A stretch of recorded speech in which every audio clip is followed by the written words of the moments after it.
All right. Your questions will make you famous. There's a recording. Hi, Shannon. I see you walk in. Good evening, everyone. My name is Dr. Gregory Floyd, and on behalf of Seton Hall's Center for Catholic Studies and our co-sponsors, I'd like to welcome you tonight to our conversation on Dante and the Divine Comedy, titled Dante's Journey of Transformation. This is the second event in a series hosted by Seton Hall this fall, commemorating the 700th anniversary of the death of the Italian poet Dante Alighieri, and celebrating the genius, the insight, and the beauty of his great work, The Divine Comedy. Dante is a particularly important example of what we often refer to, and hopefully you've heard, I know some of you have heard me say this, hopefully you've all heard this at some point in your time at Seton Hall, but he's an example of what we often refer to as the Catholic intellectual tradition. And I think in a particular way as a poet, Dante helpfully reminds us of the richly differentiated nature of that tradition. That in calling it an intellectual tradition, we do not mean that it's merely conceptual or that its highest achievements are exclusively theoretical. Rather, in line with the more capacious sense of the Latin term intellectus, the Catholic intellectual tradition is made up of the greatest achievements of the many and diverse abilities of the human soul. As such, is a tradition certainly of profound theological and philosophical elaboration, but equally a tradition whose essential meaning is conveyed no less truthfully in symbol and art, in song, and as we'll see tonight, in poetry. In fact, we might go so far as to say that the preeminent expression of the Catholic intellectual tradition, its final cause in a way, is the incarnate meaning of any and every human life which is lived in pursuit of truth, in service to others, and in love of God. The difficulty, but also the fruitfulness of just such a journey is what we're going to examine here tonight. The reach of Dante's theological imagination and the depth of its influence is so great that it's actually become customary for popes, Catholic popes, to acknowledge the important anniversaries of his life, such as his birth and his death. This year marks, in a particular way, the 700th anniversary of Dante's death. It was just a few weeks ago on September 14th. And to commemorate that, Pope Francis, right, our very own Pope, wrote an apostolic letter called The Splendor of Eternal Life. And I think he articulates there very well our theme for this evening. So I'm going to quote from the Pope briefly here. Dante, the Pope writes, pondering his life of exile, of radical uncertainty, of fragility, of constant moving from place to place, transformed his personal experience, making it a paradigm of the human condition, viewed as a journey, as a spiritual journey and as a physical journey. Pope Francis suggests, in other words, that as Dante offers us his story through the Divine Comedy, he also offers us a story that might become each of our own as well. Dante, who in his own words carries something of Adam, our father, right, with him on the journey, perhaps also carries something of each one of us. So as some of my students know, I've shared this view. I've been rereading the Divine Comedy over the past month or two in preparation for some of these events. And this time through, I've been struck in a particular way by Dante's attentiveness to our human vulnerability. And that vulnerability is often identified in the comedy, in my reading anyway, by the way Dante's human body experiences the spiritual places of hell, purgatory, and heaven differently than his various otherworldly guides and interlocutors. For example, upon arriving in Purgatory, Dante remarks that, quote, having journeyed here together with my body, I am weary. In the poem, this human weariness is symbolized in various ways by heaviness, drowsiness, the occasional failure of both Dante's physical and spiritual senses, and later by the excess and superabundance of the intuitions of heaven. His eyes cannot see as clearly as Virgil's or Beatrice's, and neither can his soul, he says on more than one occasion. Those vulnerabilities of his human qualities, we might say, undergo transformation over the course of this long and beautiful poem, but they're never fully eliminated. They are transformed, rather, from impediments into avenues, but retain their mark as distinctions of our humanity. So this reading of mine, the second time through, has been a different experience. The first time or two I read Dante's Divine Comedy in high school and again in college, I think like many readers, I was taken by the sheer descriptive force, the imaginative breadth of the worlds he unfolds for us. Demons, monsters, fierce angels, beautiful women, wise guides, and dancing stars. It's not for nothing that most readers often enjoy the raucous and turbulent portraits of the Inferno, the first book of the trilogy, most of all. Yet this time through, perhaps because I'm reading it in a pandemic, his quieter and subtler attention to the less extravagant forms of human suffering have drawn my attention. The hope that Dante ultimately presents us with is not cheaply bought, but rather a hope that is hard won. It is a hope offered to us from the hands of someone who has bought it at a very dear price. The first of Dante's three parts, the Inferno, opens famously with the following three lines. So this is Dante speaking about himself. When I had journeyed half of our life's way, I found myself within a shadowed forest, for I had lost the path that does not stray. So we open presented with Dante in something of what we might call, a bit anachronistically, a midlife crisis. He's disoriented by his misfortunes. He's existentially lost. Yet the true depth of this disorientation, of his confusion, is only fully sounded toward the beginning of the next book, of the Purgatorio, when his guide, the ancient poet Virgil, tells us, the reader of Dante, that this man had yet to see his final evening, but through his own folly, little time was left before he did. He was so close to it. Arguably suggesting that Dante was in so much despair that he was at the point of taking his own life. These lines, in suggesting the depth of Dante's despair, also suggest that his journey through hell, through purgatory, and through heaven is not meant merely to illuminate his mind, and by extension our own, but also, and perhaps more primarily, to heal his soul, and by extension our own. Dante's journey does not only teach him about who God is, but also in light of that reality, it reminds him of who he is. And along these lines, Pope Francis writes that Dante invites us to regain the lost and obscure meaning of our own human journey, and to hope to see again the bright horizon which shines in the full dignity of the human person.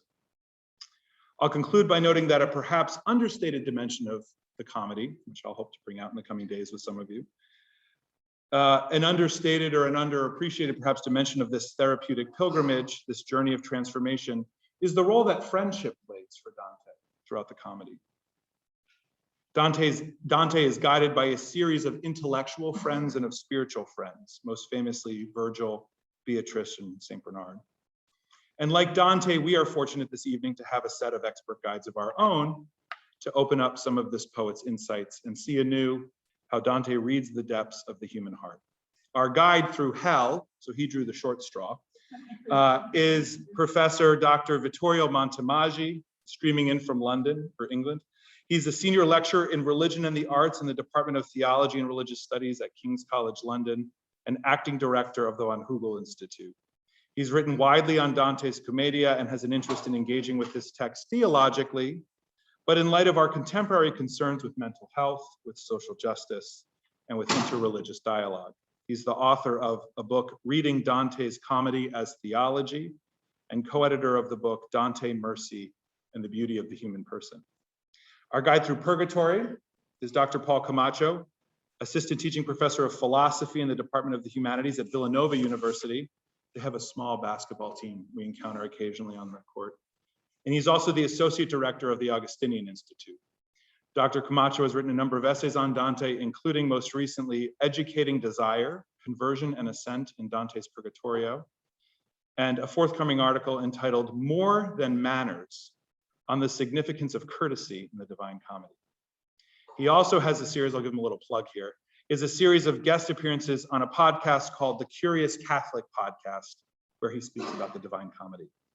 Finally, our guide through heaven, she got to pick first, was Dr. Jennifer Newsom Martin, an associate professor at the University of Notre Dame, where she teaches both in the theology department and the program of liberal studies.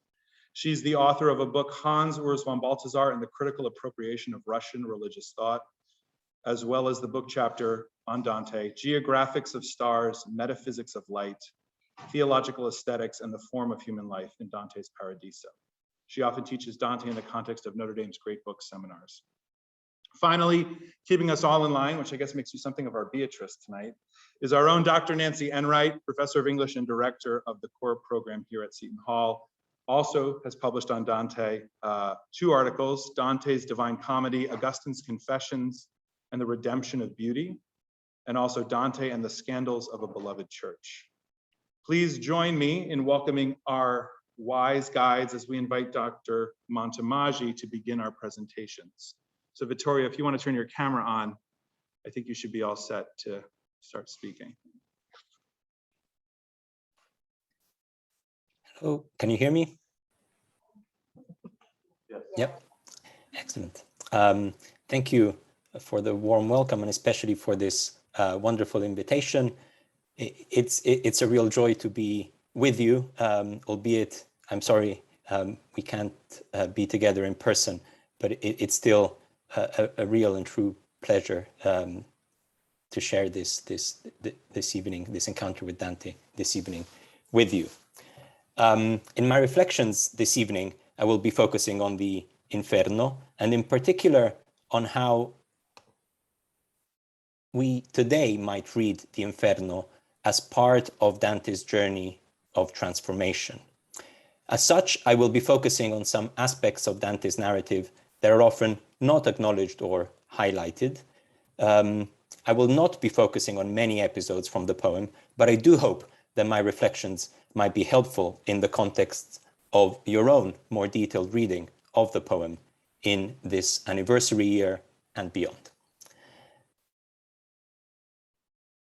Nel mezzo del cammin di nostra vita mi ritrovai per una selva oscura che la diritta via era smarrita. At one point midway on our path in life, I came around and found myself now searching through a dark wood, the right way blurred and lost.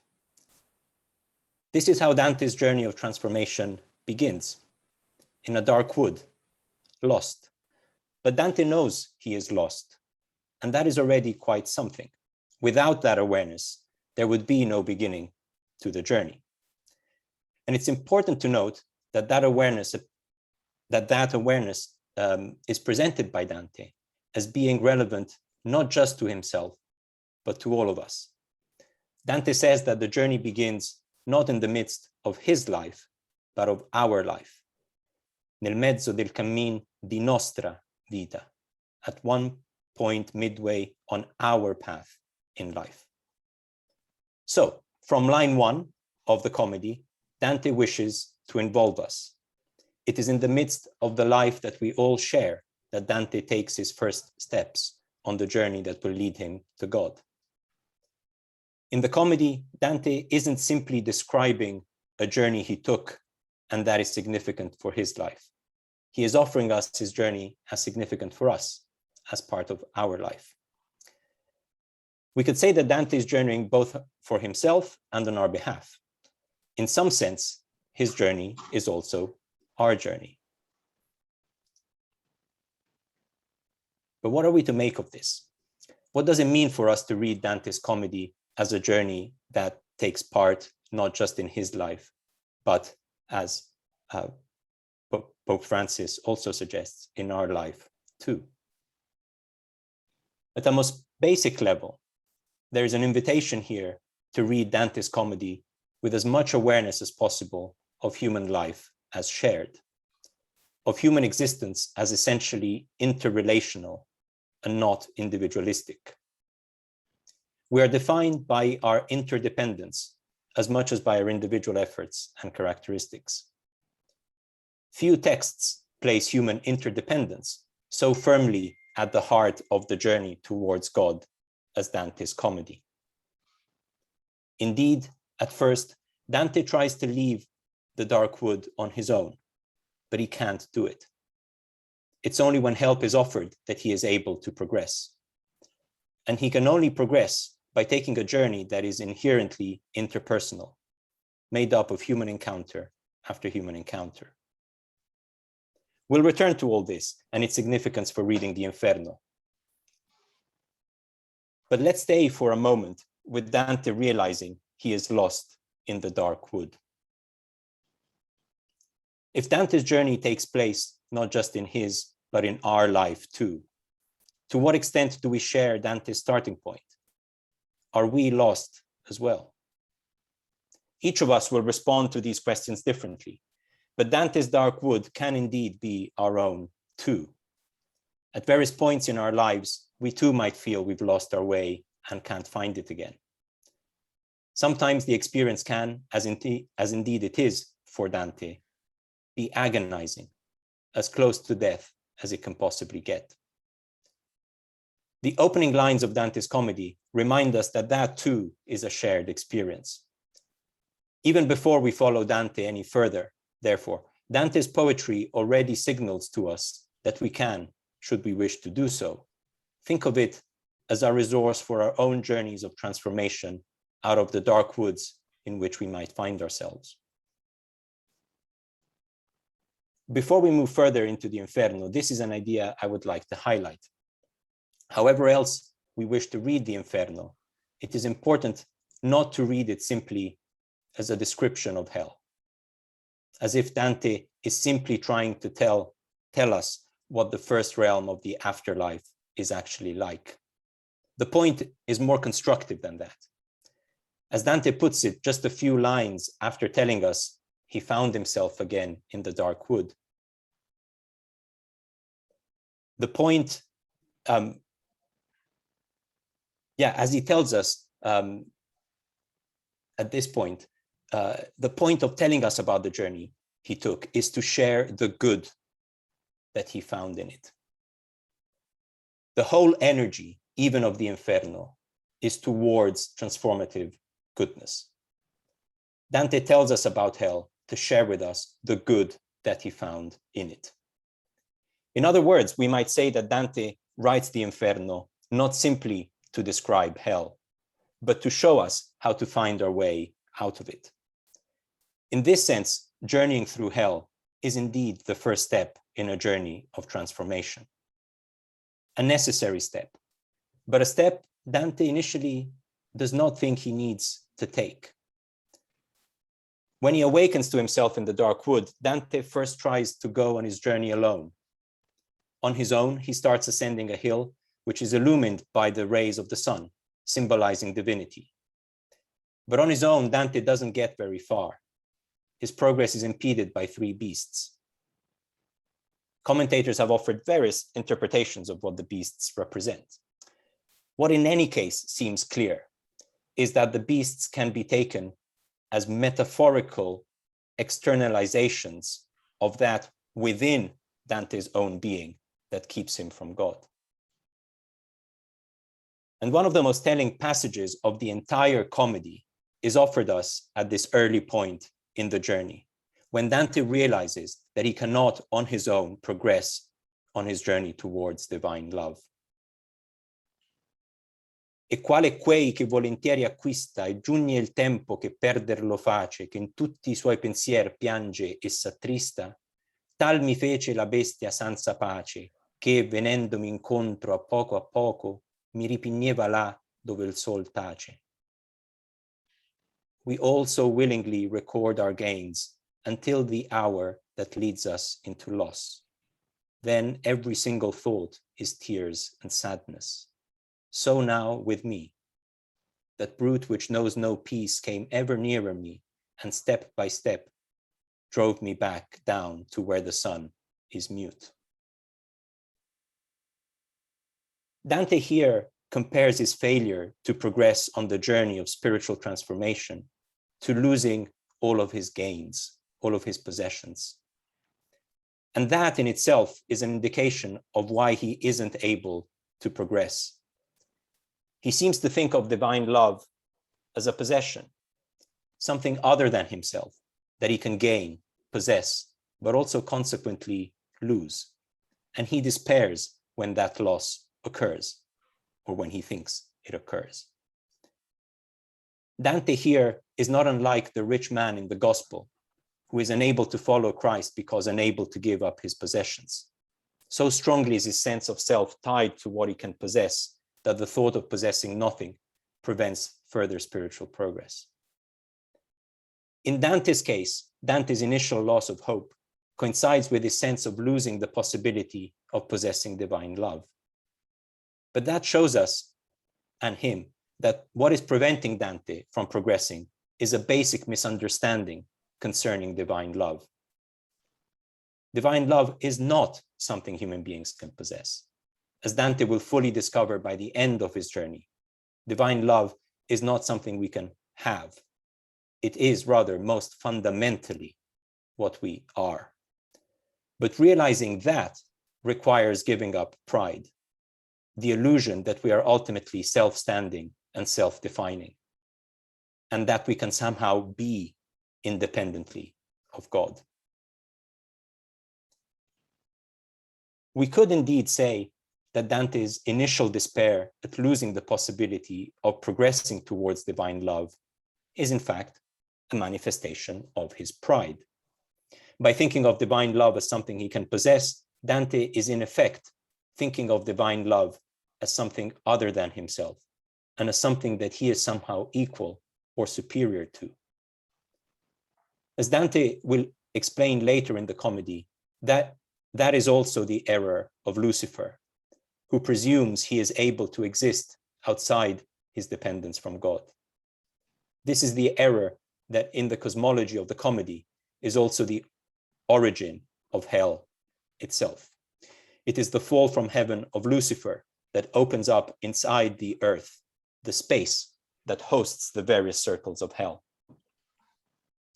In one way or other, according to Dante, all sin is an expression of pride, of self-centeredness, or the illusion that we can be a self-standing, self-defining center of meaning and truth.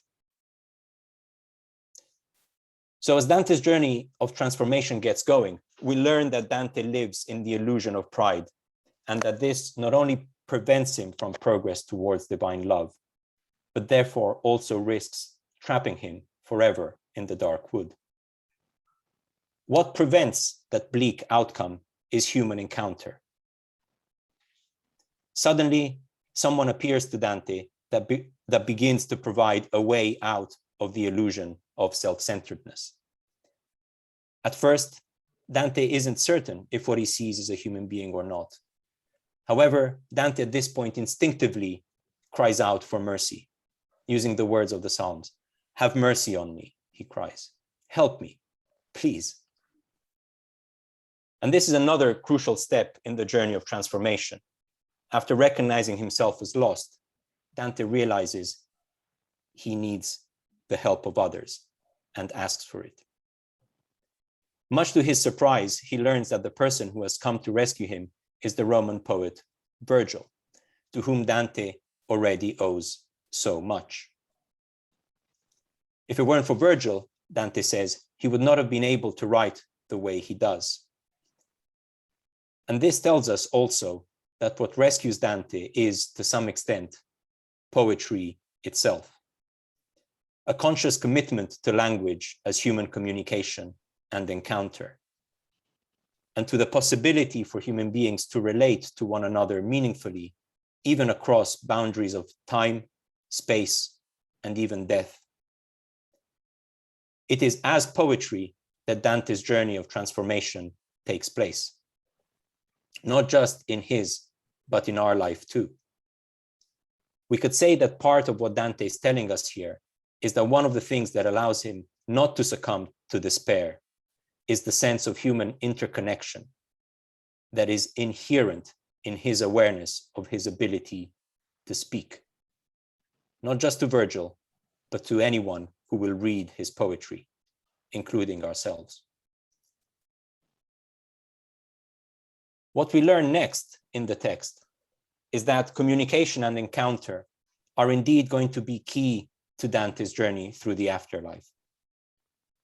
Dante is told by Virgil at the end of Inferno 1 that he has to take a different kind of journey to the one that he was trying to take. He will have to visit the three realms of the afterlife, hell, purgatory, and paradise, and meet countless other human beings along the way, learning from these encounters what journeying towards God might mean. In order to do that, the first direction of travel is not up, but down. To visit hell is not to move away from divine love. It is to take the first step towards it. Dante's journey of transformation requires, first of all, the willingness to confront not the best, but the worst of humanity, the willingness to acknowledge that hell is one way in which humanity can configure itself, and not just the humanity of others, but also our own.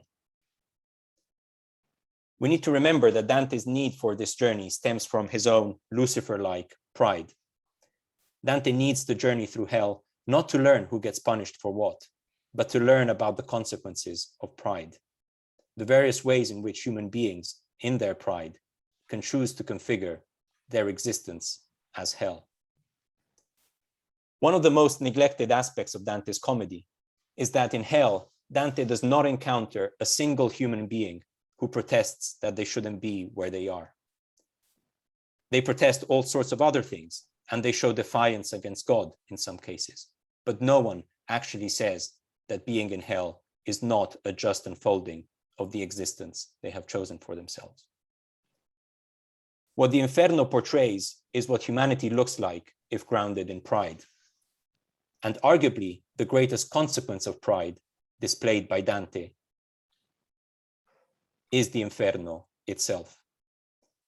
The Inferno is a truly disquieting text, not just because of the horrific scenes it presents us with, but also and perhaps primarily because it is the literary invention of a human author. Dante, presuming to be like God, judging to eternal punishment fellow human beings as God might judge them. And it is also a disquieting text because if we find pleasure in reading it, we might need to acknowledge our own complicity in the presumption that underlies composition of the Inferno.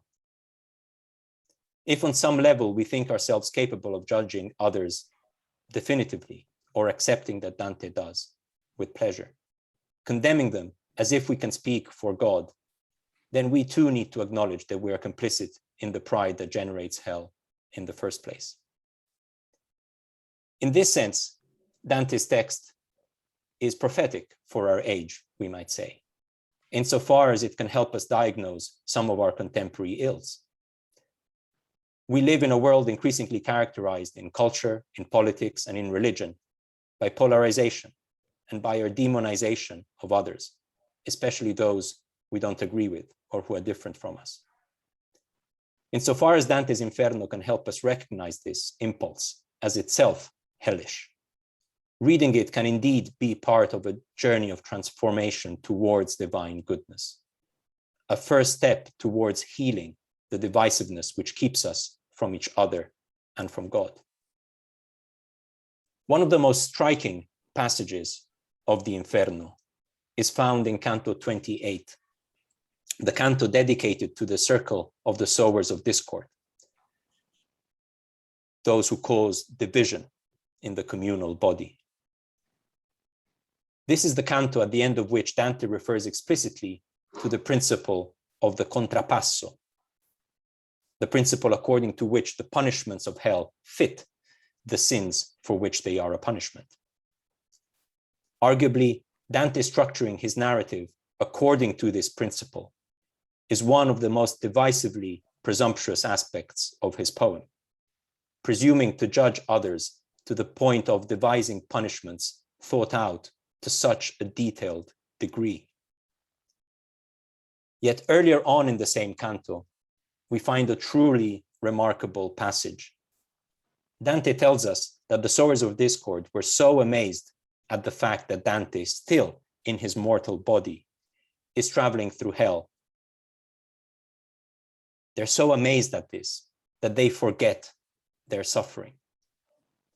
Più fuor di cento che, quando l'udiro, s'arrestaron nel fosso a riguardarmi per meraviglia, obliando il martiro.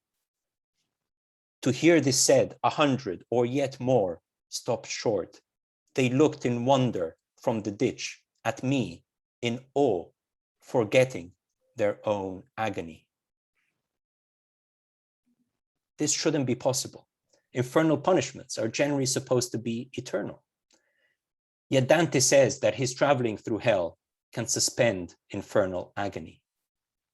It seems significant that he tells us this in the same canto in which he refers to the principle according to which the punishment fits the sin. It's as if he's trying to tell us that the whole point of devising as detailed a representation of infernal suffering as possible is somehow to put an end to infernal punishment itself. But what sense can we make of this? The most plausible explanation, I think, is that the whole point of writing the Inferno is to reveal such writing to be a moral and spiritual failure. And to be ready to acknowledge this is also to be ready to acknowledge our own moral and spiritual failure when we presume to consider our judgments as definitive expression of truth. In this sense, too, Dante's journey is our journey too. And ultimately, as suggested by Pope Francis, this is a journey of hope. Hope that it is possible for us to acknowledge our moral and spiritual failure without despairing, as Dante does initially in Inferno 1, of our ability to journey towards divine love. Where does that hope come from, according to Dante? It comes from divine love itself, manifesting itself in and as human interrelation. As Virgil explains to Dante in Inferno 2, even before Dante knows he needs help, his need for help is known by others. It is known by the Virgin Mary, who softens divine judgment and intercedes for Dante before God. Mary calls Saint Lucy, who in turn calls Dante's beloved Beatrice, who in turn calls Virgil to rescue Dante in the dark wood. While Dante is despairing, others are holding on to hope for him. Through that hope, Dante is rescued from despair and guided on a spiritual journey, the first step of which is traveling through hell while not despairing of the human condition. In that sense, we could say that the ultimate goodness of the Inferno lies in Dante's writing hell while not despairing of the human condition.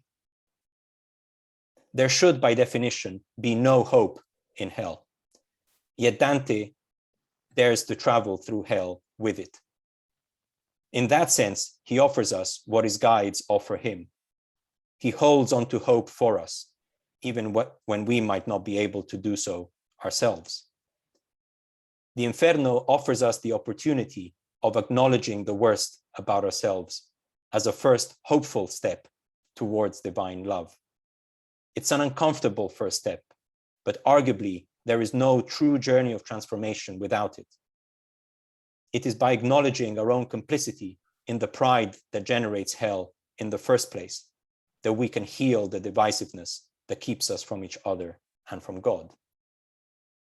It's as if by presenting us with such a compelling account of hell, Dante wishes to give us the tools to recognize the hell that is within us so that it can be healed. Such recognition and such openness to healing are by no means easy. Like for the rich man in the gospel, they require a willingness to give up the possessions we identify with, including our sense of self as independent from God, and our presumption to condemn and demonize rather than love those who we think are wrong. This all also requires the courage to acknowledge our own need for help, and the hope that despite our limitations, divine mercy is always stronger than our attempts to move away from it. It is with such hope that Dante continues his journey towards the love that moves the sun and the other stars. And it is with such hope that he invites to join him. Thank you.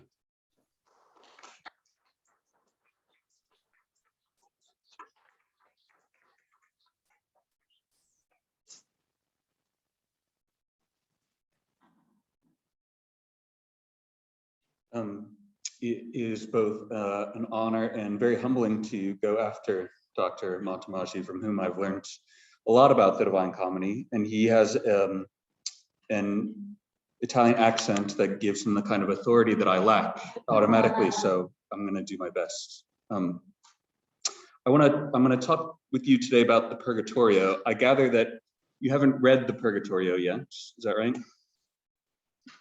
Are you here? Okay, good. So, but you're going to. but you have read some, or you've at least pretended to read some of the Confessions by Augustine. Yeah? Okay, some nods. So I'm going to talk about Dante and Augustine today.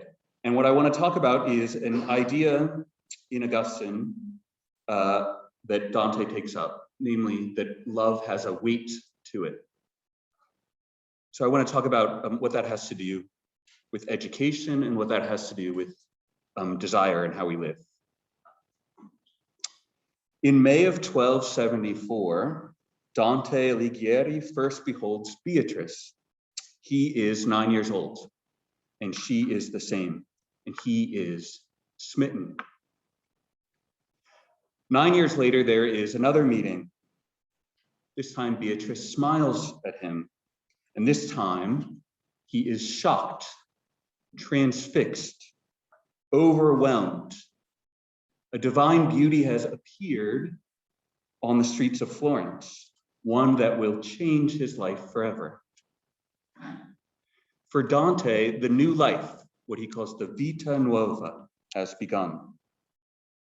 A short while later, he is again strolling through Florence. Again, he encounters Beatrice, and this time the girl withholds her greeting, and our hero falls into despair. Now, Dante is medieval, and he is Italian, and he is a poet. So what does he do? He runs back to his room, falls on his bed, and cries uncontrollably for hours. And then finally, he dries his tears, and he picks up his pen, and he starts to turn his desire and his longing into poetry. Much of this is the overheated romanticism of courtly love, the Dante scholar Peter Hawkins tells us. A suitor bewails his inaccessible lady, but in general talks a lot about himself. But to Dante's credit, when such narcissism is pointed out to him, he takes note and he begins instead to start to write about Beatrice herself. And he does so in ways that link her astoundingly to Christ. This was either romantic hyperbole approaching irreverence, says Hawkins, or it was a new way of understanding what a beloved could be for a lover. And Dante, the young poet, vows that someday he will write for Beatrice what no man has yet offered a woman in verse. 15 years later, the Commedia will make good on that promise. So I want to think with you today about what Dante has to tell us in his comedy about love, and specifically about the relationship between love and new life, vita nuova. And I want to suggest that what links love and new life, what links desire and transformation, is education. Now, when I say this, I'm only repeating what the great thinkers of desire, Plato and Augustine, have said, namely that the measure of a true education is metanoia, the radical transformation of mind and life that each of us must achieve in a personal and decisive way. And for these thinkers, eros, desire, is the engine of that transformation. As with Plato's Symposium and Augustine's Confessions, reading the Divine Comedy is like taking a masterclass in learning how to educate our desires, and perhaps even more importantly, learning how our desires can educate us. So here are some reflections on reading Dante's Purgatorio in conversation with the famously restless heart of Augustine's Confessions. In the middle canticle of Dante's great poem, the Purgatorio, there's a scene that takes place right in the middle. We're halfway up the slope of Mount Purgatory, and we've arrived at the level, the terrace of sloth. We're caught in that chiaroscuro twilight that signals the descent of darkness. And we learn that the spiritual law of the mountain is that at night, upward progress is halted for rest. But Dante, the pilgrim, is surprised that his strength is waning more than usual. In Virgil, his guide is ready, as usual, with an explanation. Virgil says, "A love of good that falls short of its duty is here restored, here in this place. Here, the slackened oar is pulled with greater force. That you may understand more clearly, pay close attention. And then he launches into 103 verses uninterrupted that have come to be known as Virgil's Discourse on Love. This is in Purgatorio, Kanto 17. I'm going to quote some of it at length. Here's what Virgil says. Neither creator nor his creature, my dear son, was ever without love, whether natural or of the mind. The natural is always without error, but the other, the mental love, may err in its chosen goal or through excessive or deficient vigor. While it is directed to the primal good, knowing moderation in its lesser goals, love cannot be the cause of wrongful pleasure. But when it bends to evil or pursues the good with more or less concern than needed, then the creature works against his maker. From this, you surely understand that love must be the seed in you of every virtue and of every deed that merits punishment. I want to focus on Virgil's startling assertion there at the end. Love, he says, is the seed of every virtue, but also of every deed that merits punishment. Virgil's saying here that to be a human is to be essentially and inescapably motivated by love in every single thing that we do.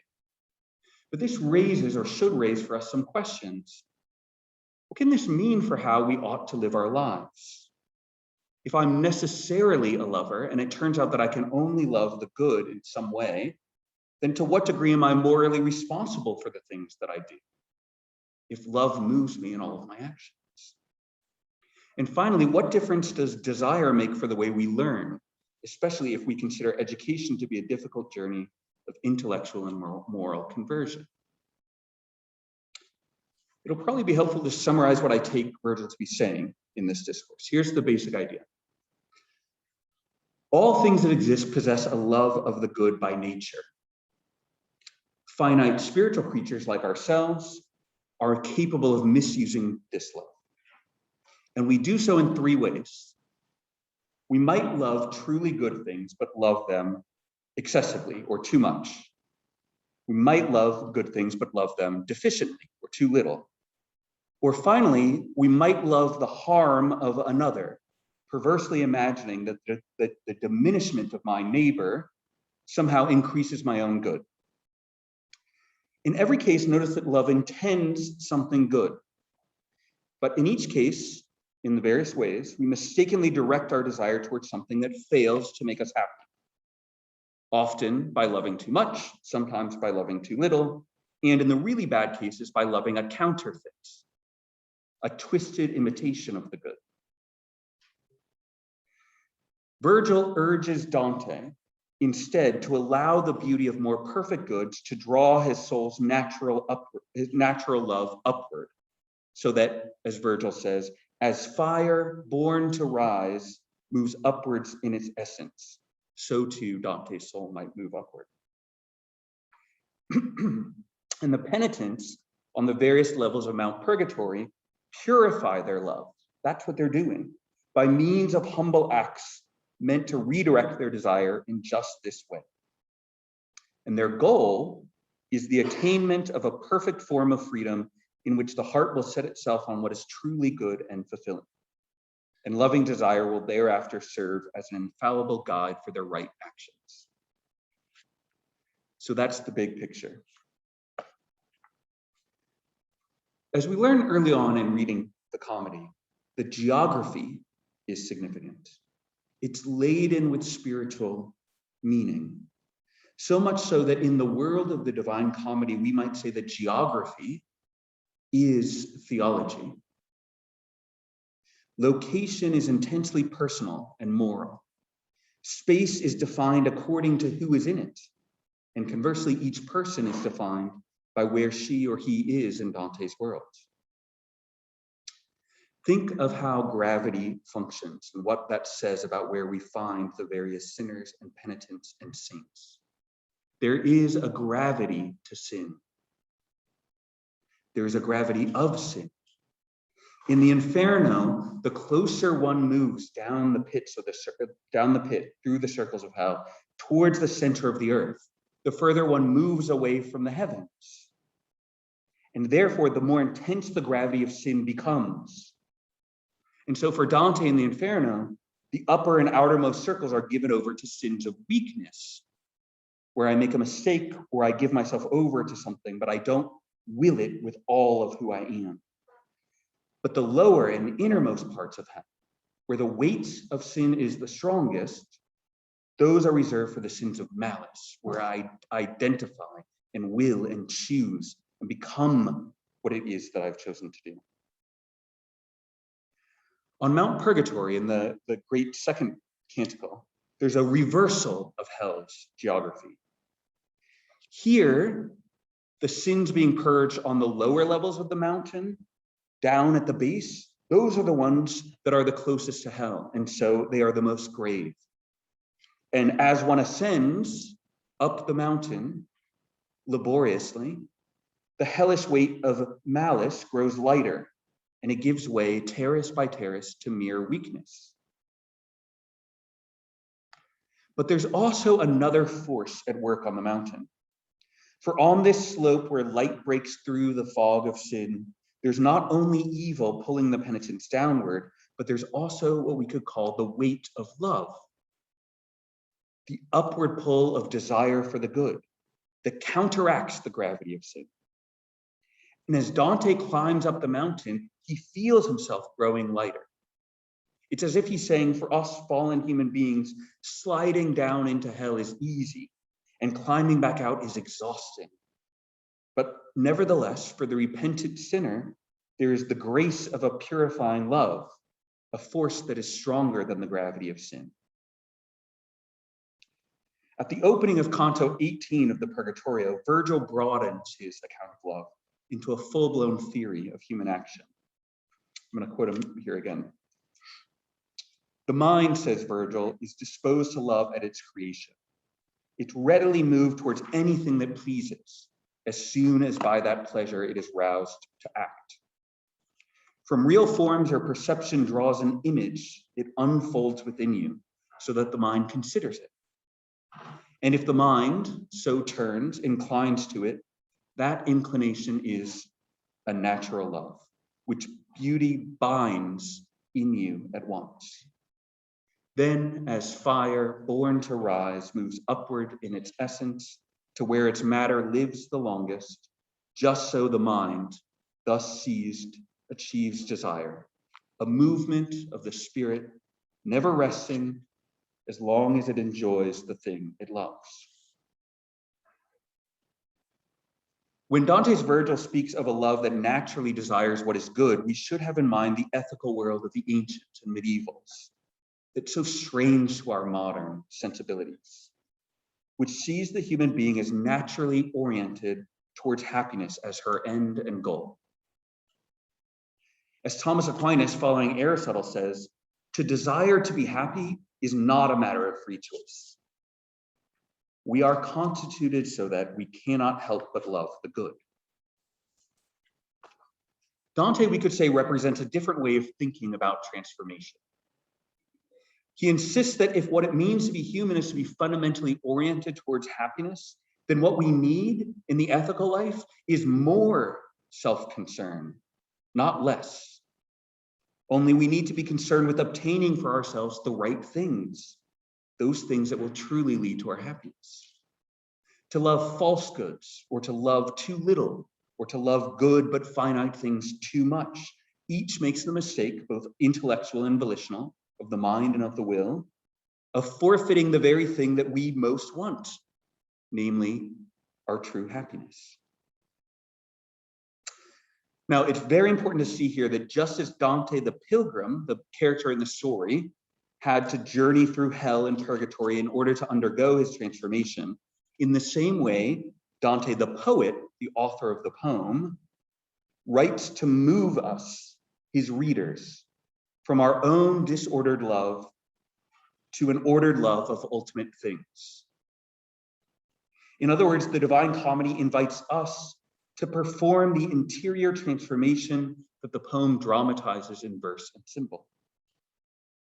The beauty of the poetic images, the gradual conversion of its characters' emotions and wills, the progress from ignorance in the Inferno through awareness in the Purgatorio, and on to intellectual contemplation in the Paradiso.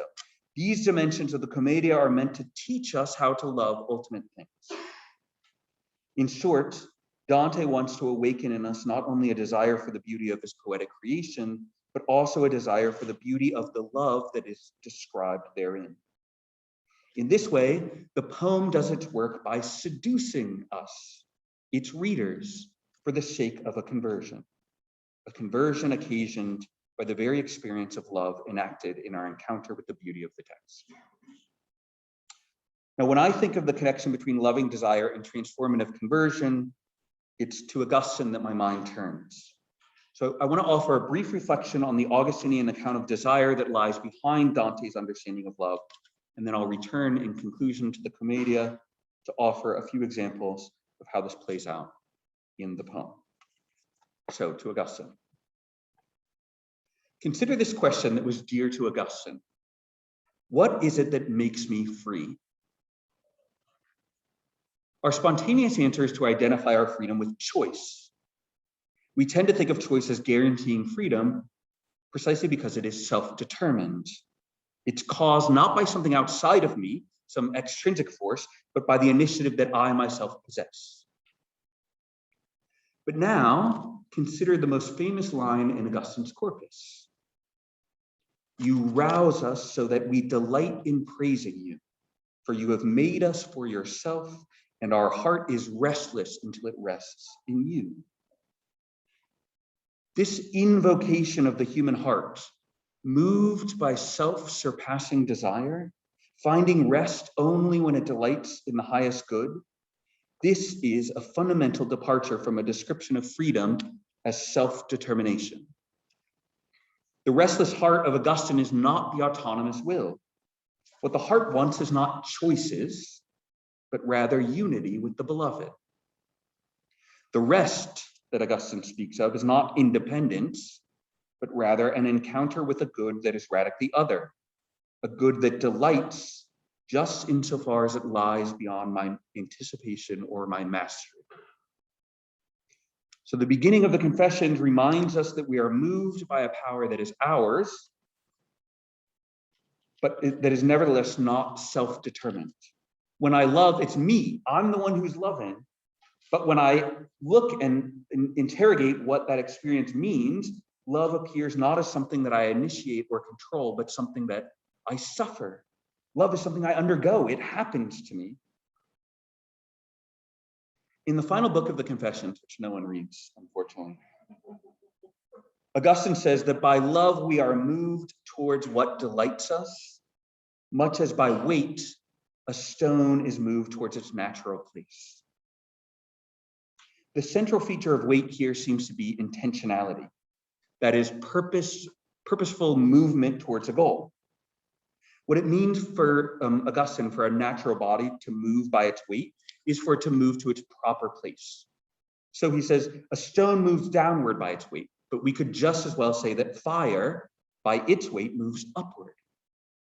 Water poured on oil sinks, and the oil rises. Weight is a metaphor for the dynamism of a body seeking out balance, order, and equilibrium. Weight is what pulls everything to where it ought to be. And so long as things are still striving towards their respective goals, the stone towards the ground, the fire upwards towards the heaven, they can be said to be restless. But as each thing finds its ordained place, it ceases its striving. And when it achieves its goal, it finds its rest. So for Augustine, as for Dante's Virgil, the starting point for understanding the self is to recognize that human beings are essentially lovers. Insofar as we are still striving for our ultimate good, we are restless. But as we ascend in praise, confessing both our iniquity and the goodness of our created contingency, we strive to find our place, our rest, in the transcendent source of our being. The motion of the soul then in the Confessions is not self-determining will, but love. My love is my weight, writes Augustine in Book 13 of the Confessions. Wherever I am carried, my love is carrying me. So in the Confessions, Augustine comes to see that the problem with autonomous self-determination is that it's tragically self-defeating. If I insist upon freedom as choice alone, I preserve my integrity at the cost of opening myself up to the gift of goods beyond myself. The transformative moment in Augustine's own journey comes with his insight that the soul is moved primarily through the experience of delight in the good. For love is not just desire, it is also the coupling or the binding of the self with the thing that is loved. And this takes the form of delight, the self's active appropriation of the determining power of the good. Now, it's amazing that Augustine says that we experience this delight as a kind of necessity, but it's a free necessity insofar as what we love determines us not through coercion or force, but rather through our own intrinsic consent, or yes to it. So here's the punchline. If the will always acts under some representation of the good, and the goods are necessarily binding, that is, they bind us because we automatically delight in them, then our choice is not between being determined by something else or being determined in ourselves. It's rather whether we bind ourselves, whether we love something that enslaves us or something that sets us free. True freedom, as Augustine says in the De Vera Religione, consists in the power to abide in the good. And so Augustine develops a line of thinking that Dante's Virgil takes up in his Discourse on Mount Purgatory. Love is a weaving together of activity and receptivity. It's a response on my part, which lets the good be, which lets it touch me and delight me, but also it's an active participation on my part. It's a saying yes to this good. The closest and best analog we have to this active receptivity is genuine learning, in which both the teacher and the student must cooperate in order to bring about the education. For genuine learning to take place, there must be an active receptivity by the student, which is not the same as passivity, but rather inwardly receiving and appropriating, making your own what is outwardly given.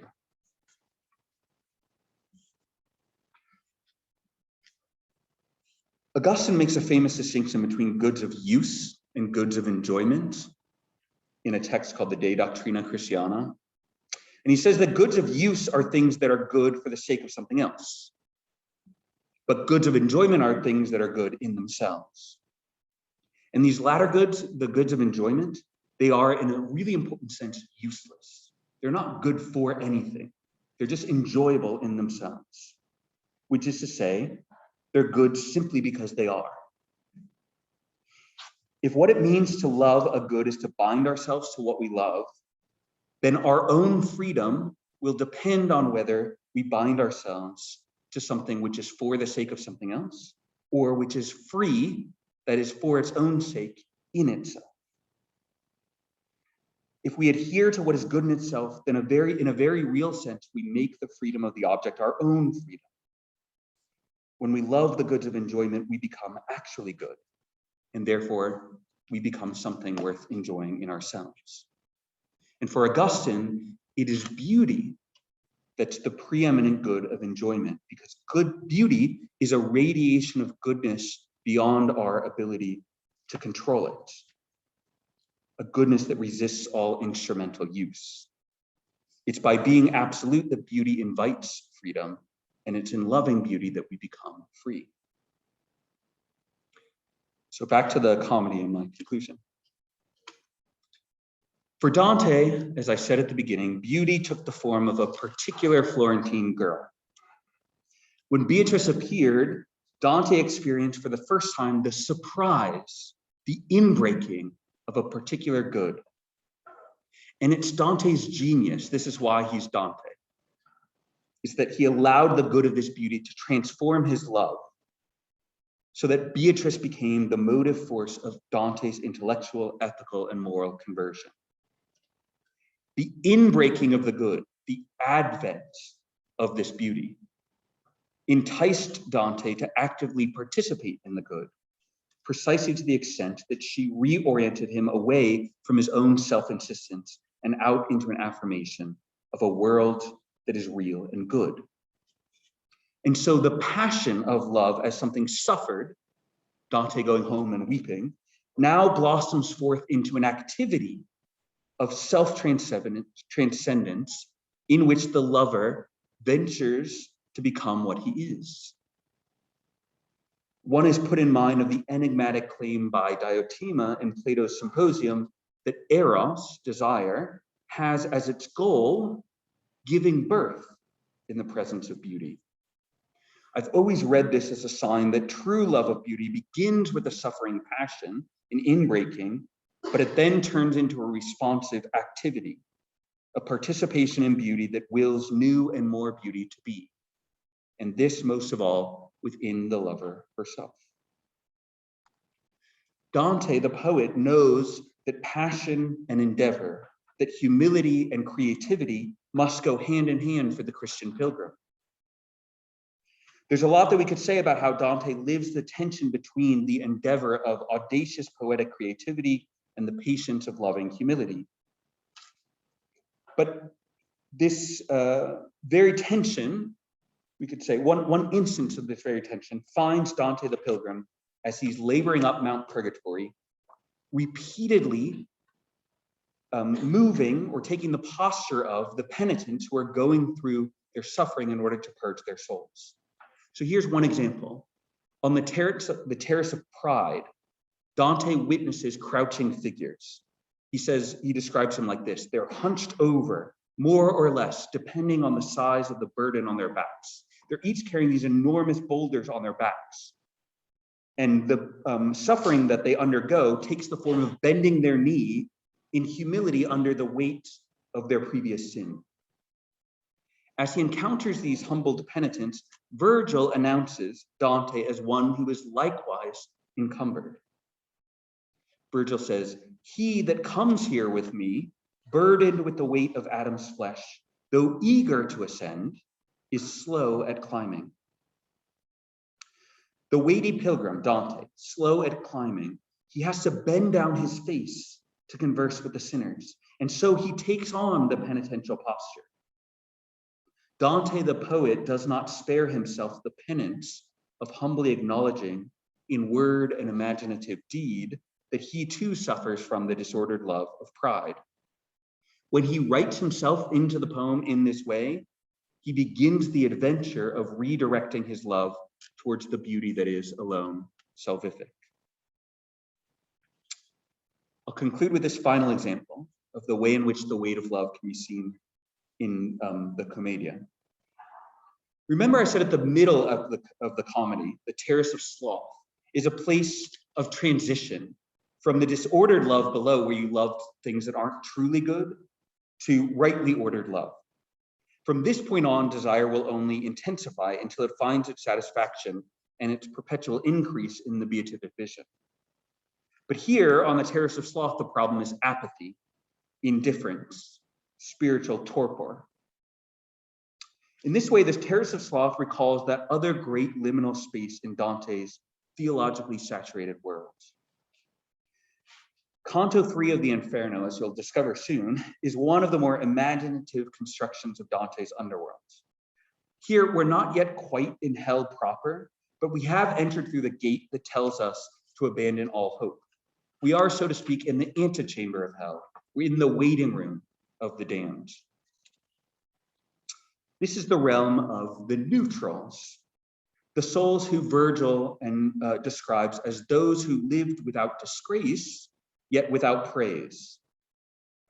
Loath to impart its beauty, Virgil says, heaven cast them out and depth of hell does not receive them. Now, Dante the poet heaps scorn on this unfortunate and enormous line of sinners, describing them as wretches who never were alive. Their physical suffering, to follow a whirling banner blindly, to be stung into useless action by stinging flies and wasps, is not so terrible, Dante seems to suggest, as the psychological torture of spending eternity in no discernible place at all. They are nameless, placeless, set adrift forever in the afterlife as they drifted through this, their former. When I ask my students where they think they might end up in Dante's great vision of the afterlife, an overwhelming number identify themselves with these neutrals.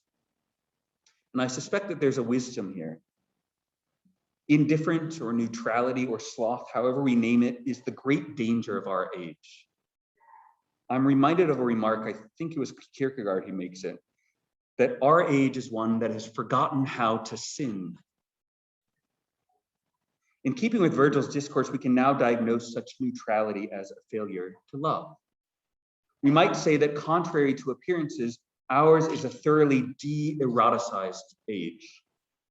We confuse the petty pleasures of sexual gratification with the grand adventure of desire. We settle for little compromises when what awaits us is the joyful ecstasy of real beauty. It's kind of an appropriate song, actually.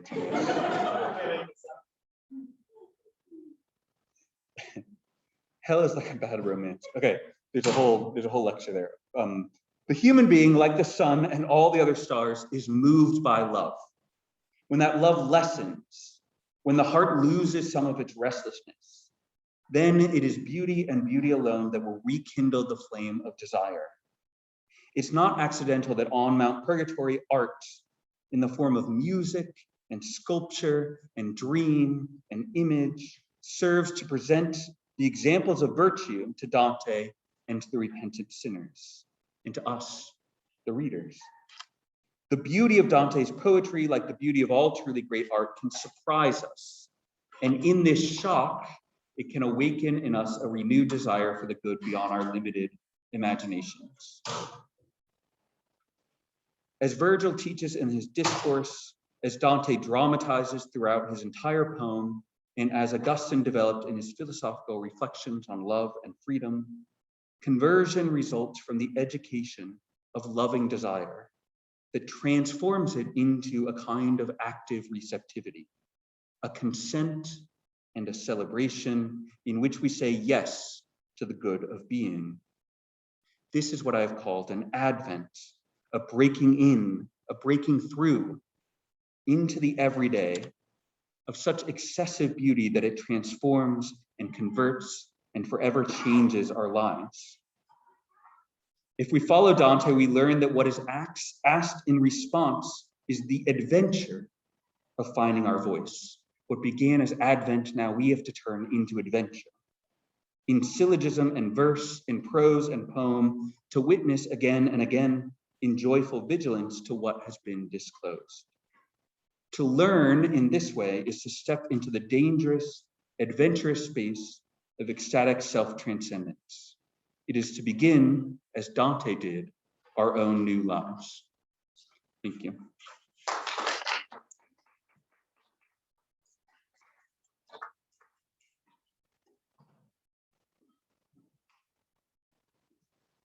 Hello, my friends. How are you? Would you like to stand up for like 20 seconds and then sit back down? Just give yourselves a minute. Give you a little stretch. It's a lot of Dante.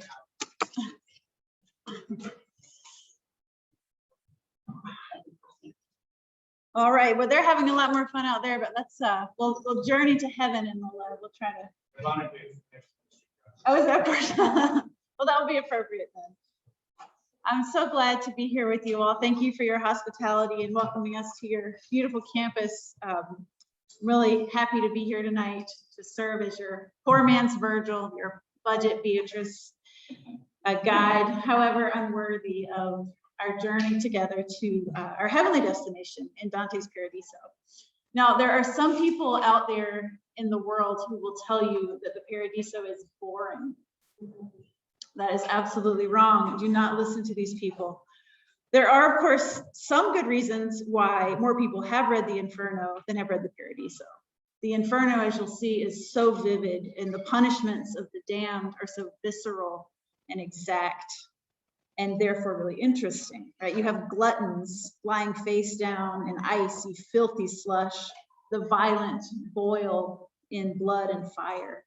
And there's danger and drama lurking around every corner. There's wolves and demons, minotaurs, mythological beasts. It's dramatic and colorful and gross. And when we refuse our better angels, also darkly satisfying, as Professor Montemaggi was saying.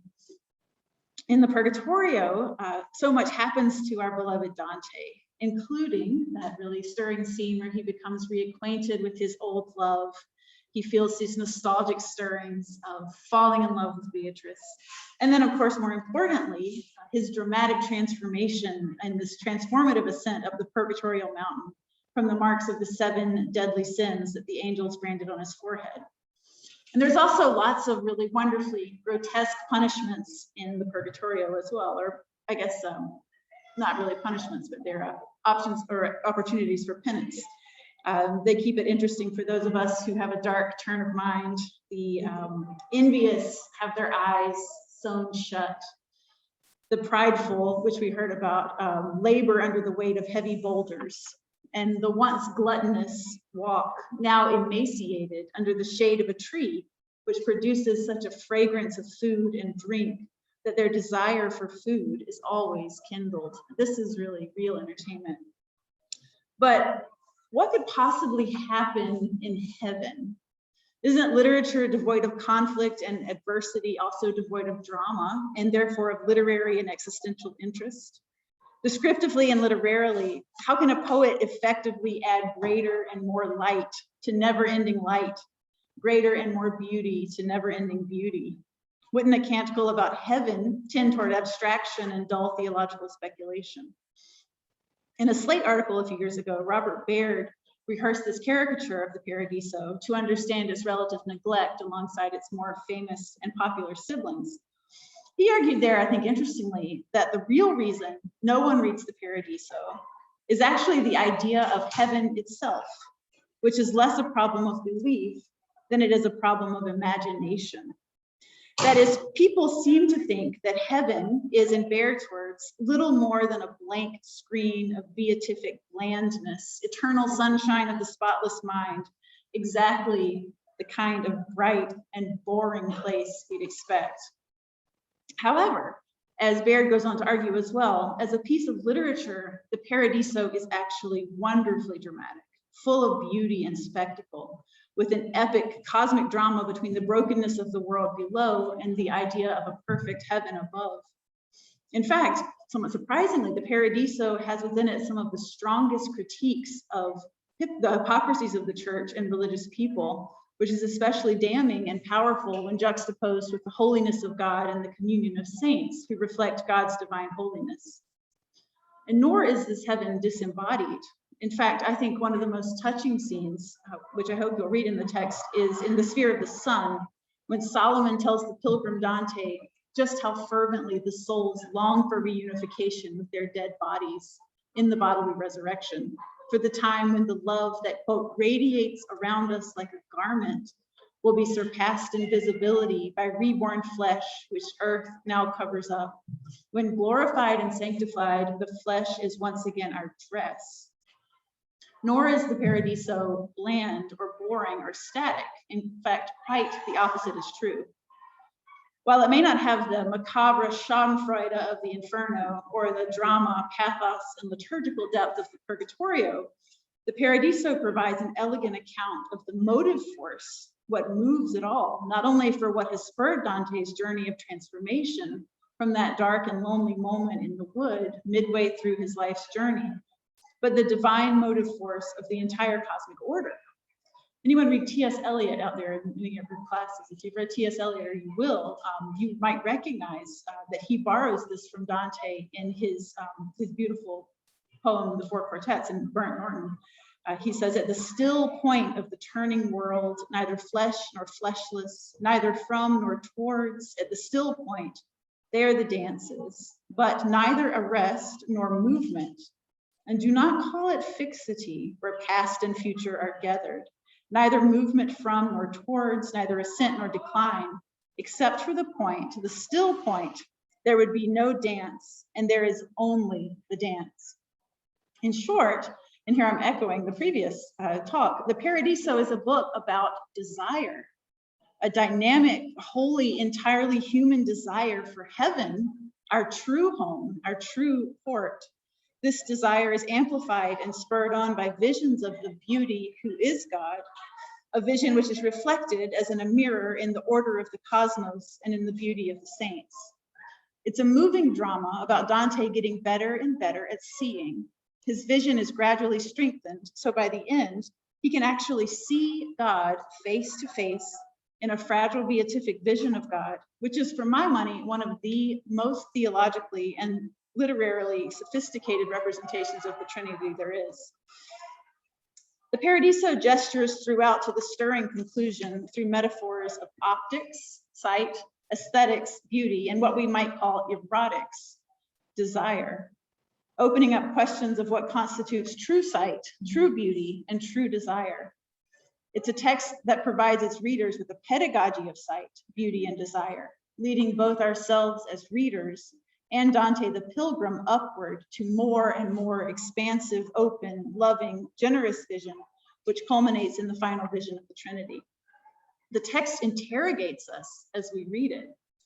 How do we come to see beauty better, more truly? How do we desire better, more truly? Very on in the Paradiso, in Canto 2, there's an episode that many readers find somewhat perplexing and a bit tedious, in which Beatrice and Dante have a sustained, seemingly totally beside the point conversation about the dark spots on the moon that can be seen from the earth. This is one of those passages that your eyes glaze over a little bit. But given the fact that we're in a science building, it seems appropriate to think about this section. It seems like you might skip over it as irrelevant, but it's actually not irrelevant at all. I don't think we should get into all the medieval scientific assumptions that undergird the full dialogue right now, or maybe ever, but we will note that Dante suggests a hypothesis of purely physical phenomena, where certain parts of the moon are rarer or denser and thus reflect the sun's rays of differing intensities. But Beatrice refutes Dante's hypothesis. She describes in detail an optical experiment involving 3 mirrors and a candle. She says, and here I'm quoting Beatrice's science lesson to Dante. She says, taking 3 mirrors, place a pair of them at equal distance from you. Set the third midway between those 2, but farther back. Then turning toward them, at your back, have placed a light that kindles those 3 mirrors and returns to you, reflected by them all. Although the image in the farthest glass will be of lesser size, there you will see that it must match the brightness of the rest. Now, her reply, if we were to keep on reading, goes far beyond a scientific explanation of the optics of the lunar spots, offering instead a broadly metaphysical account of the way that divine light works in the universe. In her explanation, it is the light and movement and intellect of God, which is sent down from the dwelling place of the Empyrean through all the planetary heavens, which is the condition of life for the material world and all created beings in it. These created things have different capacities for receiving and reflecting this divine illumination, which explains variations in appearance. Now, the reason I bring up this text from the beginning is because its themes, a trinity of mirrors, reflections of light, notions of relative nearness and farness, and move from the natural or empirical to the supernatural or metaphysical, show up again and again throughout the text, and finally in a very elevated key in Dante's final vision of the Trinity. This theme, if you read the Paradiso, pay attention to all of the language of reflection and mirrors as you're reading. This notion of reflection is very important for the Paradiso, but also theologically. First, I think it's important to see, as Dante continues to refine his spiritual sight, that it is not an autonomous act, but rather mediated through others. This is a theme that we're getting with all of these talks, namely Beatrice. In the Paradiso's opening canto, Beatrice stares directly into the sun, and Dante tries to follow suit, but he has to look away from the brightness of the vision and see the scene play out instead in the reflection of her eyes. So then there is this very communal aspect to sight. This is not something that we can do on our own. Second, we see that for Dante, the role of physical, natural beauty is to direct the perceiver not only to the beautiful object or person it beholds, but more importantly, to direct her to God, who is beauty and goodness and truth, and who is the source of all beauty, goodness, and truth. The Paradiso outlines a metaphysical view that suggests that everything which exists in God and as a reflection of God.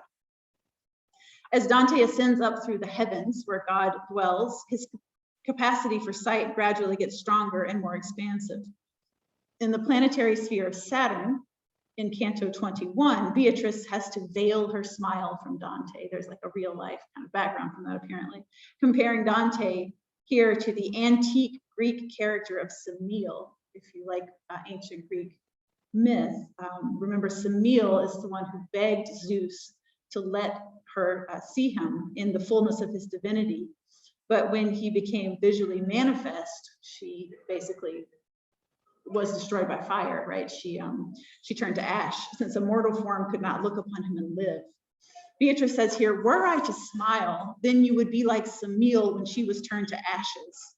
Because if you have seen my loveliness, which even as we climb the steps of this eternal palace, blazes with more brightness, that as it flashed, your mortal faculty would seem a branch of lightning, a lightning bolt has cracked. Eventually, however, as his senses are refined and strengthened, Dante is able to see Beatrice's smile in an unmediated way. Once he's recovered from his swoon, he does a lot of swooning and fainting in all throughout the Divine Comedy, but he recovers from his swoon at seeing the splendor of Christ triumphant. I guess I would swoon too. But Beatrice invites Dante at that point to look upon her as she is. She says, open your eyes, see what I now am.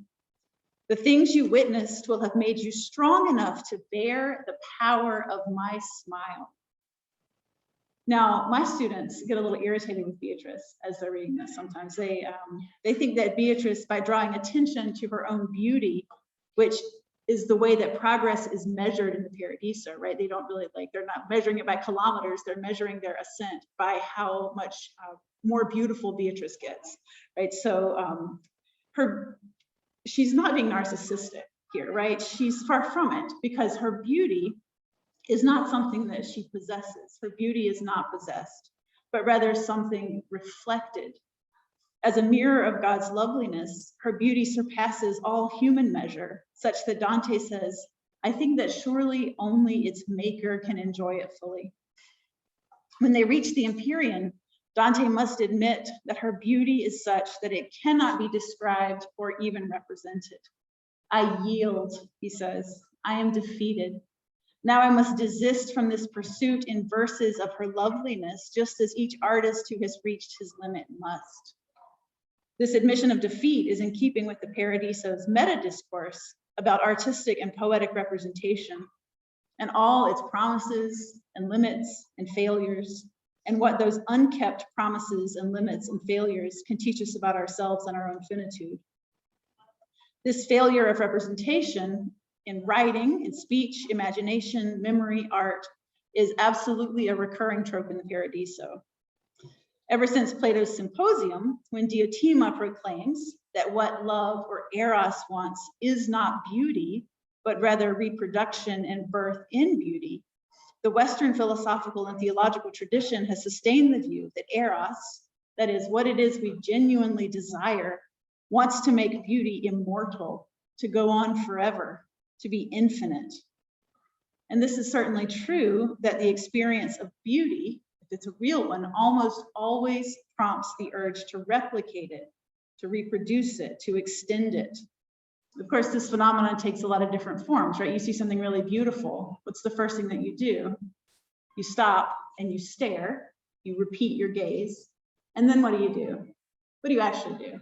If you see something really beautiful, you pull out your phone and you take a picture of it, right? Because you want to extend it, you want to reproduce it, you want to make it last.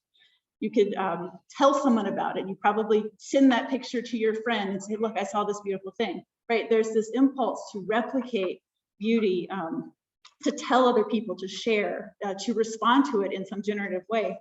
And of course, even in the fictional world of the Paradiso, the central conceit of it is that Dante's experience of the heaven that receives more of his light prompts him to recreate the vision or experience in this poetic form, even if he's constantly reminding his reader of his inability to represent the fullness of the reality he experiences. From the opening page all the way to the closing, the theme that representation fails, sounds and resounds. He says in Canto 1, I saw things that he who from that height descends forgets or cannot speak, for nearing its desired end, our intellect sinks into an abyss so deep that memory fails to follow it. He describes his vision of God in the final canto. He flags again that it was so much more than he could ever express or even remember. Quote, what I could see was greater than speech can show. At such a sight, it fails, and memory fails when faced with such excess. And one of the possible implications of all of these representative failures is that all of the finite instantiations of beauty, even here at these rhetorical heights of Italian poetry and theology, can never satisfy what is in truth an infinite, wordless desire for union with the infinite beauty who is God. True beauty tells us best, perhaps, that this world is not our home.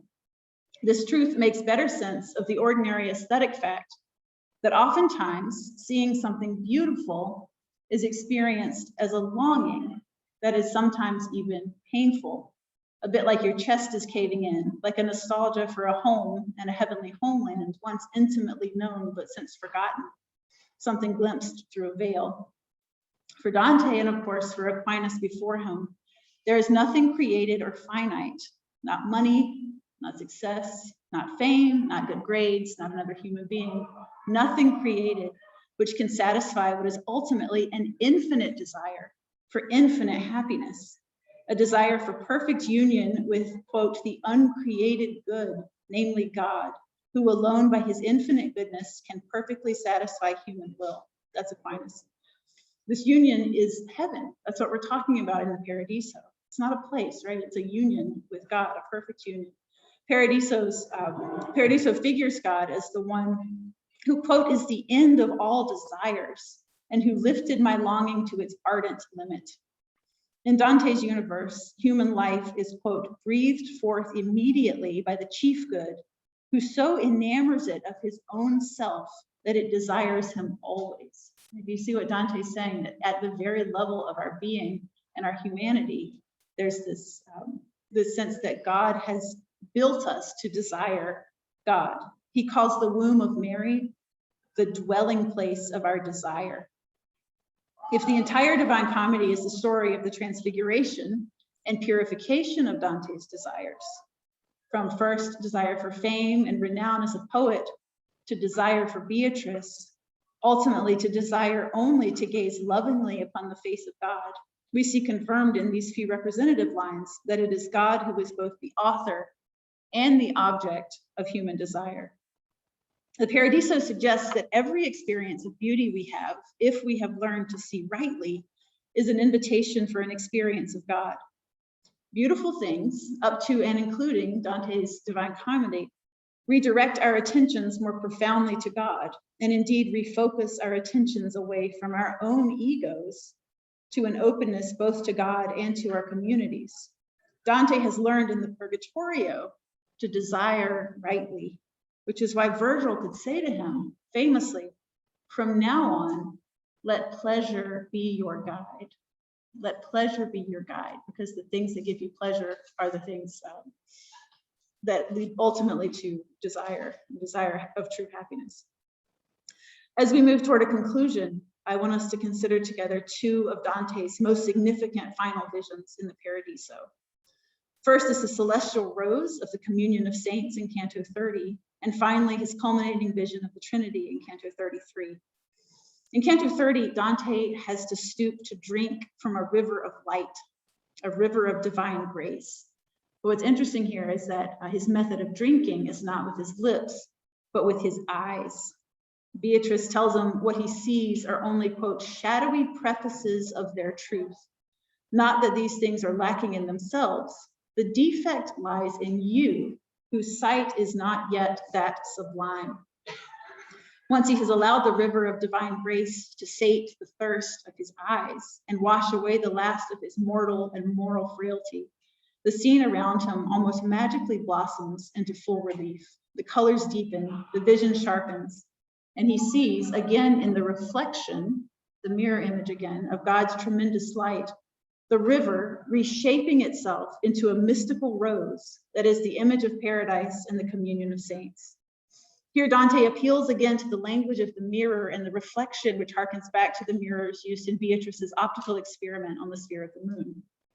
What seemed to be only physical or empirical is now wholly spiritual, but it turns out far more real.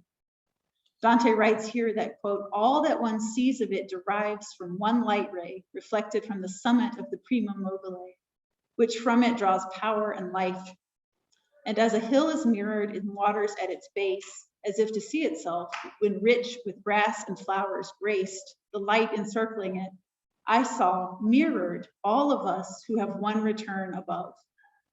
Again, God is depicted as the truthful mirror that perfectly reflects all else, and the source of eternal light in which all beings reflect his glory according to their capacity. Now, my students are often really troubled by this language of according to their capacity, as well as the scene, which you may read in Canto 3, where Picarda Donati, who has broken a vow through no fault of her own, is in a so-called lower part of heaven than some of the others. Dante asks her when he meets her in Canto 3, whether or not she desires a higher place in order to see more and to be still more close to him. My students get worried that there's still a hierarchy in heaven. How can that be? Why aren't we all the same? This worry is somewhat attenuated by the fact that all the souls are actually in the Empyrean and only appear in these various spheres as a concession to Dante's limited capacity to see them as they really are.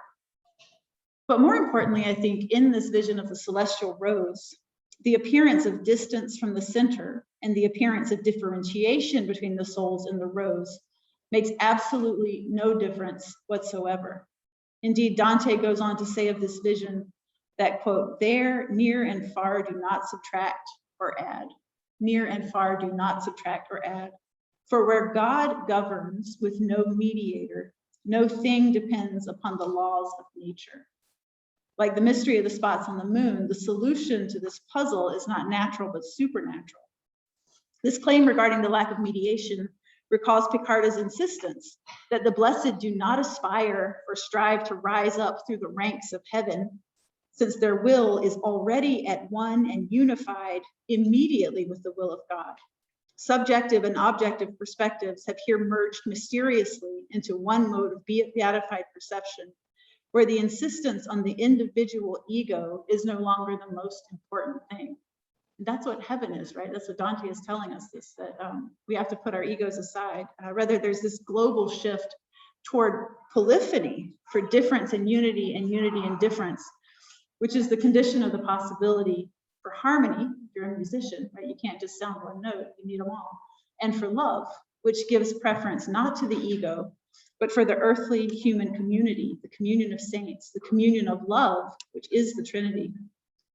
This heavenly non-competitive polyphony is a theme that keeps getting repeated over and over in the Paradiso.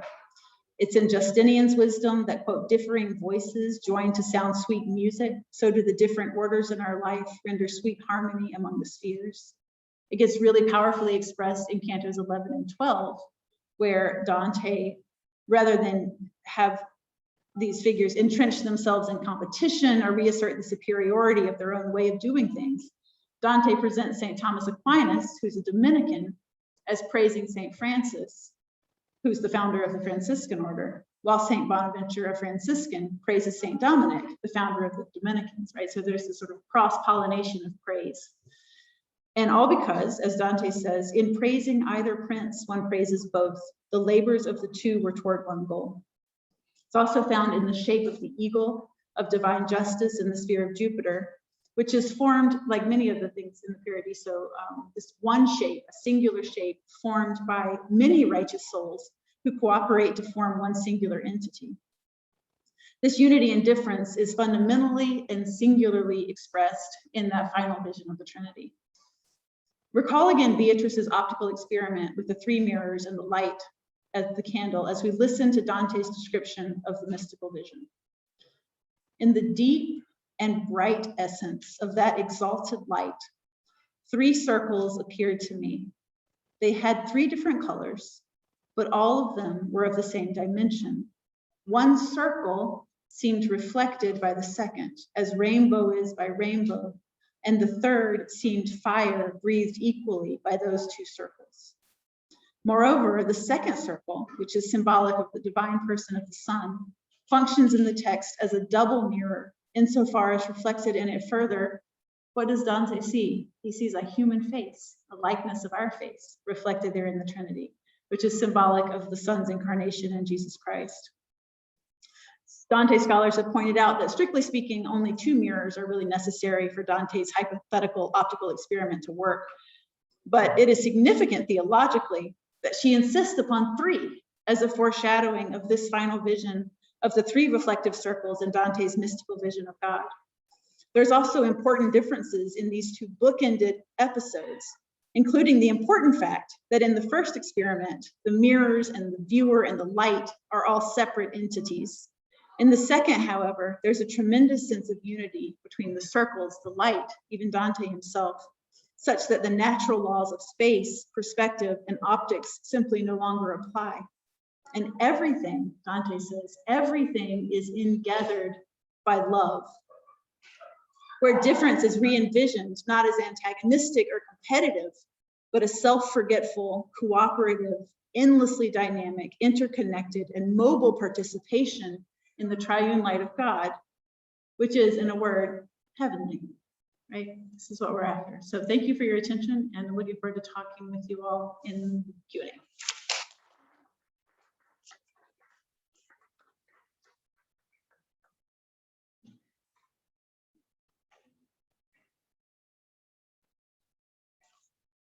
Hello, thank you so much. Our presenters, including our presenter from England, Vittorio, and Paul and Jennifer. I want to also thank Dr. Floyd for arranging this. This was really a wonderful selection of presentations and scholars, and it was all his idea. I just want to thank you guys. This is great. So, I think one of the things that I want to mention, thank you, clapping about that's nice. I agree. I teach Dante, and I have for a long time, and I love Dante. And I think one of the things that that this panel brought out very clearly is that Dante is not a poet who is just like something to memorize, something to put on your academic list of things you know. Dante is somebody that it can be a guide. He can help us in our own personal transformation. I think that's a really important thing. If you take nothing away from this except that he is really almost like a friend who can guide you on the journey of life, then you've taken something really important with you. So I'm going to ask a couple of questions, and then we'll open it up for questions from the floor. And I'm going to start with Jennifer with the last. Shall we first? And I read an article of yours about the Paradiso, and you talk about having resurrection eyes, and I thought that was a really, really, really interesting expression and evocative. And you talked about this, how we need to balance, and Dante shows that we need to balance the importance of the physical, because it's a resurrection world. It's a world that's rooted in the incarnation and looks toward the resurrection at the end of time for everyone. And yet there also has to be a realization that the adiaphora, the things of this world, the unimportant little things, the quote, that little threshing floor that makes men fierce, that those things are really not important. So how would you say that Dante helps you to balance those things? I think the one thing that's so wonderful to me about Dante, with the whole Divine Comedy, really is that he manages to be both incredibly universal, but also deeply specific, right? I mean, as you're reading Dante, you're going to have to really rely on the notes because there are all these historical figures that he's using. He's talking about real relationships. He's talking about a real woman that he fell in love with that leads him to the throne of God. I mean, so like that's certainly not moving beyond the sort of ordinary details of human life, right? I mean, to me, to look forward and hope is sort of in gather it all, right? I mean, that last bit from where he said that he saw everything in gathered in love as in a book, with all the pages together, right? So all the pages of our lives, we sort of Dante sort of sees the whole journey of his life, his ancestors, the people who came before him, and that's all kind of in gathered together on this holy journey where nothing is lost, right? I mean, it's all transfigured. Eros is not, you can't, the erotic for Dante is transformed, it's not denied, right? That's why I think everything is kept, but put into a different key. And I think the way Resurrection Eyes is so wonderful. That was a quote from Balthazar, who is a theologian that I read on, and he's a very sort of hopeful theologian, right? He has this idea that maybe hell is, that maybe no one's there, right? So, and so it's interesting to think about reading Dante in that respect. I was thinking, as some of my colleagues were talking, of that one line in the Paradiso where the eagle comes out and he says that you can't penetrate the eternal justice no more than the eye can penetrate the sea. You cannot reach it in the open sea. It's hidden in the deep, right? So this idea that even in the Inferno, where Dante is putting people in hell, putting popes in hell, particular people in hell, still in the Paradiso, that gives us a clue. He says, you cannot penetrate the mysteries of God's judgment and justice. There are scenes in the comedy where someone is on their deathbed, and they say the name of Mary, and as long as there is something green, Dante says, that does it. And so to me, that's also resurrection eyes. It's to live with hope for the restoration of everything. So thank you for that question. Thank you, Dr. Martin.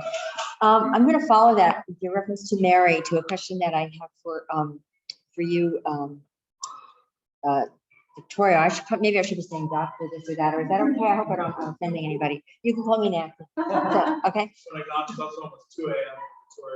Victoria. Oh my goodness. Oh wow. We really appreciate your being here with us. That is really wonderful. But in the article that I actually read, that you wrote about Dante and the Divine Comedy in general, you talk about the importance of Mary, and of course this is a work where the whole Divine Comedy makes women really important characters, and I think that's something that is relevant to us as we look at it today in the 21st century. That this was written such a long time ago when women were not always given a predominance in any kind of a way, and yet Dante does that. And of course, Mary is even more than Beatrice is the most important woman in the schema of the Divine Comedy. So I was wondering if you could speak a little bit about that. You mentioned in this article that she's in the beginning, of course, she is the one who initiates Saint Lucia and Beatrice going to Virgil to go to help Dante. She is at the very end, Saint Bernard's prayer to her right before, the final vision, where she is the face most like Christ. And then there's also this beautiful part in the Purgatorio, the ekphrasis, where there's like the scene inscribed of Mary asking Jesus to make wine, and it's where the envious learn to unlearn their envy because she's thinking of giving to other people. They have no wine is inscribed there. So I was just wondering if you could speak a little bit about the importance of Mary to the Divine Comedy. Thank you. That's a wonderful question, and it's surprising just how much more it'd be good to really think about this question, given the importance of Mary in the comedy, and given how much in general has been written about Dante. Surprising how relatively little has been written on Mary. So I think there are wonderful projects, even student projects, to really explore this fundamentally important aspect of Dante's text. You've already pointed to some of the ways in which Mary is central, sort of the vital in the comedy. Perhaps two things that we can highlight about Mary's role in the comedy, sort of at either end of the poem, are the way she's presented at the beginning of the poem, in Inferno 2.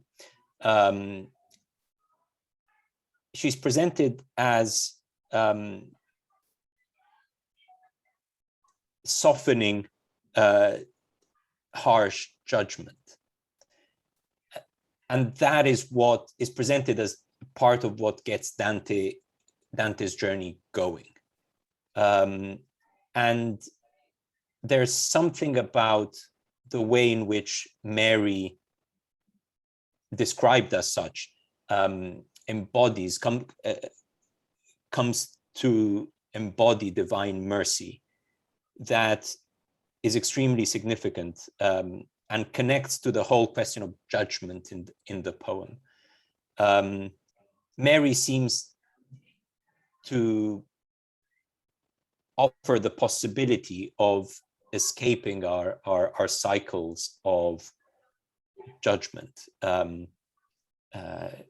and offers an encounter, a direct encounter with divine mercy, a personal encounter with divine mercy, an encounter that begins to happen even before we realize our need for it.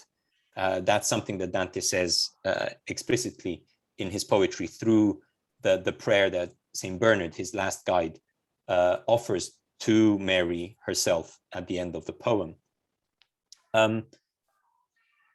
At the end of the poem, there's, I find, one of the most extraordinary moments, speaking of vision, speaking of sight. At the very end of the poem, 100 cantos into it, very close to the end, we've journeyed with Dante through the cosmos. We've encountered countless human beings in hell, purgatory, and paradise. Through these encounters, Dante has learned so much about himself, about others, about humanity, about God, about the world. And Bernard, Dante's last guide, prays to the Virgin that Dante might be ushered into ultimate final union with God. And what happens at that point is that Mary simply looks up towards God in response to Bernard's prayer. And Dante understands what's happening. Bernard turns to Dante to tell him, look, she's saying yes, she's allowing you to look towards God. But Dante has already understood what's happening. And there's after the extraordinary complexity of Dante's journey so far, the simplicity of interpersonal understanding that happens in those sort of embodied sort of movements, that in the interrelationality that is sort of captured there, I think also captures the significance of Mary in the poem as the presence that guides Dante and guides us towards full appreciation of how, as particular embodied human beings, we can turn towards God in and through our relations with each other. There's the intimate, this intimate sense of relation with Mary is as available to all of us as that which softens divine judgment to the point of allowing us to take the journey in the first place. Sorry for going on, but that I think I would take that moment as sort of essentially capturing what's at stake. That was a great answer, and you kind of anticipated a second question I had. You kind of started to answer it, but this is a poem of mercy, despite the emphasis, I would say, overemphasis on the Inferno in general. You point out, and others have focused on how important the other books are, that we have to take it as a whole. And when you look at the whole journey, it is definitely one of mercy, and Mary is so deeply connected with that mercy. I think that's really, really crucial what you said. And of course, Pope Francis, I know this whole project stemmed out of Pope Francis suggesting the poem being read as an expression of mercy during Lent. So thank you so much. So I want to just turn to Paul with a final question. You quote Charles Williams, who we talked about at dinner, a favorite writer of mine on Dante as well, how the beloved Beatrice is both image and herself. And how that this goes back even to La Vita Nuova, and she becomes more and more the image of Christ's love and grace, but she's always Beatrice. She's still always an individual person, as Jennifer just referred to as well. So how does this specifically play out in the final scenes in the Purgatorio, which is one of my favorite parts of the Divine Comedy, where Dante and Beatrice are reunited. That part is included in the Journey of Transformation textbook, so I know like that if students are reading it, they're probably going to read that. William says he must become the thing that he has seen in Beatrice. So if you could just speak to that. Yeah, I can see everyone's getting ready to leave, so I'll try to make this exciting. It's really exciting when Beatrice shows up, in part because she doesn't do at all what we think that she might do. You think, you've been waiting for this whole time. Literally, Virgil, yes, at one point walked through a wall of flame, and Virgil says, Beatrice is right on the other side, she's going to get you through this. And then she shows up, Virgil disappears, Dante weeps at the loss of Virgil, and then Beatrice says, you want something to cry about? I'll give you something to cry about, literally. And then she just like lets him have it. And what she says to Dante that I find amazing, that Dante writes this into the poem, is, you were unfaithful to me because as soon as I was taken away from you in this life, you just went to other leaders. You gave yourself to other women. But I think she's saying you gave yourself to lesser goods. You gave your life away, a life that you have that was possibly transformative. And I think this is very much to Jenny's point, that Dante's genius is, this is a particular relationship between him and this woman that he imagines and gives her voice to reprimand him in light of their relationship and what she had done for him. And yet at the same time, we all recognize the way in which, or we're invited to recognize the way in which our sins are a kind of unfaithfulness to the better parts of ourselves. So she's both his and our inspiration for that kind of transformation, or in the language that Vittorio used, of encounter, I think. So. Great, thank you. Thank you, everybody.